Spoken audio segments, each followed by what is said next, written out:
यह है भारतीय सेना के सबसे खतरनाक कमांडोज। मृत्यु से डरने वाले आपको बहुत मिलेंगे, लेकिन कुछ जाबाज ऐसे भी हैं जिनसे मौत भी कांपती है।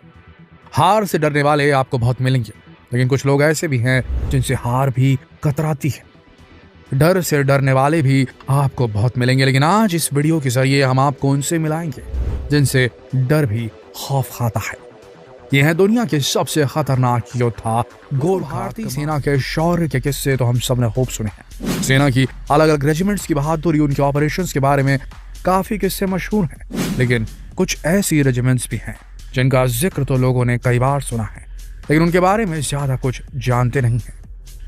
भारतीय सेना की एक ऐसी ही रेजिमेंट का नाम है गोरखा रेजिमेंट।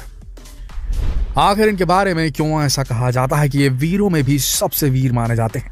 क्यों ऐसा कहा जाता है कि जो मौत से भी नहीं डरता वो है गोरखा? जय महाकाली आयो गोरखाली। जब इस नारे के साथ गोरखा युद्ध घोष करते हैं, तब हर एक गोरखा की आंखों में खून उतर आता है और दुश्मन डर से थर थर कांपने लग जाता है। साहस को परिभाषित करने के लिए दुनिया में जितने भी शब्द गढ़े गए हैं वो इनके सामने कम पड़ जाते हैं। हिम्मत का ऊंचा से ऊंचा पहाड़ भी इनके सामने बौना पड़ जाता है। ये ईमानदारी की मिसाल है, वफादारी के आदर्श है, बहादुरी की पराकाष्ठा है। यूं तो भारतीय सेना की हर रेजिमेंट, हर दास्ता, हर टुकड़ी अपने आप में निराली है, लेकिन ये भी सच है कि हर रेजिमेंट की अपनी अलग खासियत होती है जो दूसरी किसी में नहीं होती। गोरखा रेजिमेंट की सबसे बड़ी खासियत है इनका आदर्श वाक्य, कायर होने से मरना अच्छा, यानी डर कर पीछे हटने से बेहतर है मर जाना। और यही गोरखाओं की जिंदगी का आधार है। इस बात को आप भारत के फील्ड मार्शल सैम मानेकशॉ की कही उस बात से भी समझ सकते हैं जब उन्होंने कहा था, अगर कोई कहता है कि वो मौत से नहीं डरता तो फिर या तो वो झूठ बोल रहा या फिर पक्का वो गोरखा है। यही वजह कि गोरखा रेजिमेंट के जाबाज दुश्मन को मारने से पहले अपने डर को मारते हैं, डरने से बेहतर मर जाने को मानते हैं। यही इनकी परंपरा है, यही इनके संस्कार है। इनकी ट्रेनिंग का पहला मकसद ही होता है डर पर जीत हासिल करना। एक बात समझिए दोस्तों, निडर होना एक बात है, लेकिन निडर होने की ट्रेनिंग लेना बिल्कुल अलग बात है। इससे ट्रेनिंग शुरू करने वाले 18 से 19 साल के गोरखा रंगरूटों का सामना उनके खौफ से कराया जाता है, ताकि उनका शरीर वज्र की तरह मजबूत और सोच सर्वशक्तिशाली हो सके। हाथ में हथियार हो तो कई लोग बहादुरी दिखा सकते हैं, लेकिन गोरखाओं को तो अपने हाथों को ही हथियार बना लेने की ट्रेनिंग दी जाती है। उन्हें इस बात की ट्रेनिंग दी जाती है कि अगर दुश्मन हथियारों से लैस हो और आप निहत्थे, तब भी दुश्मनों को कैसे मात दे सकते हैं। इसलिए दुश्मन की हर एक कमी, शरीर के हर एक प्रेशर पॉइंट की जानकारी गोरखाओं को दी जाती है। यानी हथियार चलाने से पहले ये अपने हाथ चलाना सीखते हैं। अगर लड़ाई के वक्त गोला बारूद खत्म हो जाए तो अनआर्म्ड कॉम्बैट के लिए भी ये गोरखा पूरी तरह तैयार रहते हैं। अब जरा गोरखा सैनिकों के हथियारों की बात भी कर लेते हैं। यूं तो इन्हें तमाम तरह के हथियारों को चलाने की ट्रेनिंग दी जाती है, लेकिन इनकी पहचान और इनका सबसे खास हथियार होती है खुखरी। सिर्फ एक खुखरी के सहारे ही गोरखा सैनिक पूरी सेना को मार गिराने के लिए भी तैयार रहते हैं। दोस्तों, खुखरी 12 इंच की एक तेज धार वाली खतरनाक नेपाली कटार होती है। जब गोरखा सैनिक अपनी ट्रेनिंग पूरी कर लेते हैं, तब इन्हें ये कटार यानी कि खुखरी दी जाती है, जिसे ये हर वक्त अपने पास रखते हैं। लड़ाई में ये गोरखा सैनिक इस कटार से ही दुश्मन का काम तमाम करने का मादा रखते हैं। कहते हैं कि अगर एक बार गोरखा ने अपनी खुखरी को निकाल लिया तो फिर दुश्मन का खून चखने के बाद ही अपने मयान में वापस जाती है। अगर दुश्मन नहीं मिला तो गोरखा अपनी खुखरी से अपना ही खून बहाते हैं, तभी इसे वापस मयान में डालते हैं। इसीलिए इनकी खुखरी को खून की प्यासी खुखरी भी कहते हैं। गोरखा सैनिकों के लिए यह हथियार उनकी प्रतिष्ठा और उनके गौरव से जुड़ा होता है। बहुत लोगों को इस बात की गलत फहमी होती है कि गोरखा एक जाति है। ऐसा नहीं है दोस्तों। दरअसल नेपाल में गोरखा नाम की एक जगह है जो कि हिमालय की तराई में बसा हुआ एक छोटा सा गांव है। गोरखाली या गोरखा नेपाल के मूल निवासी हैं।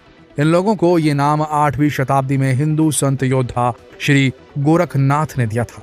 कहा जाता है कि उनके नाम पर ही इन्हें गोरखा कहा जाने लगा।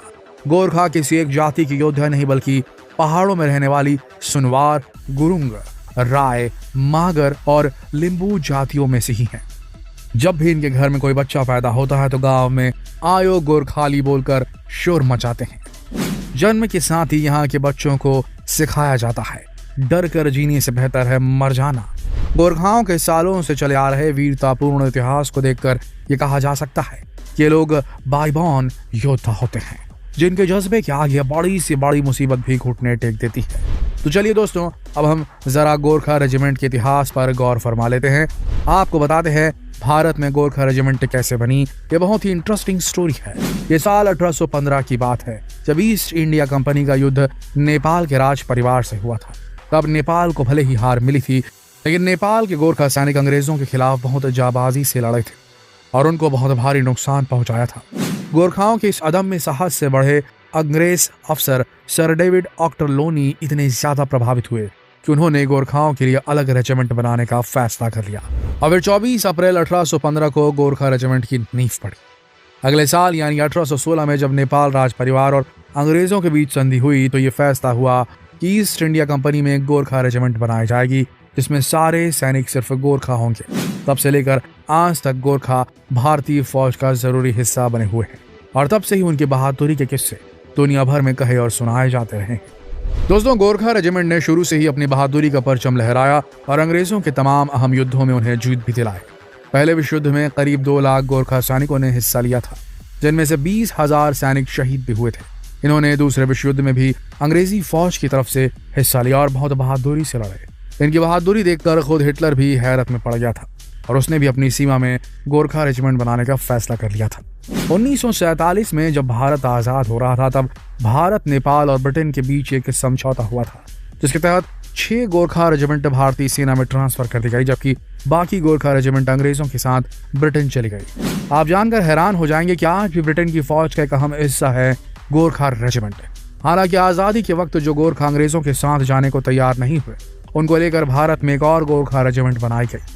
फील्ड मार्शल सैम मानेकशॉ और पूर्व थल सेना अध्यक्ष जनरल दलबीर सिंह सुहाग भी इसी गोरखा रेजिमेंट का हिस्सा थे। यहाँ तक कि हमारे पहले CDS स्वर्गीय जनरल बिपिन रावत ने भी 11वीं गोरखा राइफल की 5वीं बटालियन से ही अपने करियर की शुरुआत की थी। इनके अलावा भी कई गोरखा रेजिमेंट के कई ऐसे जाबाज सैनिक हुए हैं जिन्होंने अदम्य शौर्य और साहस के बूते भारत माता की आन बान और शान को आसमान की ऊंचाइयों पर पहुंचाया है। तो दोस्तों, उम्मीद करते हैं कि आज गोरखा सैनिकों के बारे में ये बातें जानकर आपका सीना भी गर्व से चौड़ा हो गया होगा। ये हैं ही इतने जाबाज कि इनकी जितनी भी तारीफ करें कम है और हमें भारत माता के इन वीर सपूतों पर बहुत फक्र है। आज भारत के अलावा नेपाल और ब्रिटेन ही ऐसे देश हैं जहां की सेना में गोरखा रेजिमेंट अपनी सेवाएं दे रही हैं। आप क्या सोचते हैं ऐसे जाबाजों के बारे में? कमेंट सेक्शन में जरूर लिखें और जितना हो सके इस वीडियो को शेयर करें फेसबुक पर, व्हाट्सएप पर, यूट्यूब पर। कल फिर मिलेंगे, तब तक के लिए इस वीडियो के अंत तक बने रहने के लिए दिल से धन्यवाद।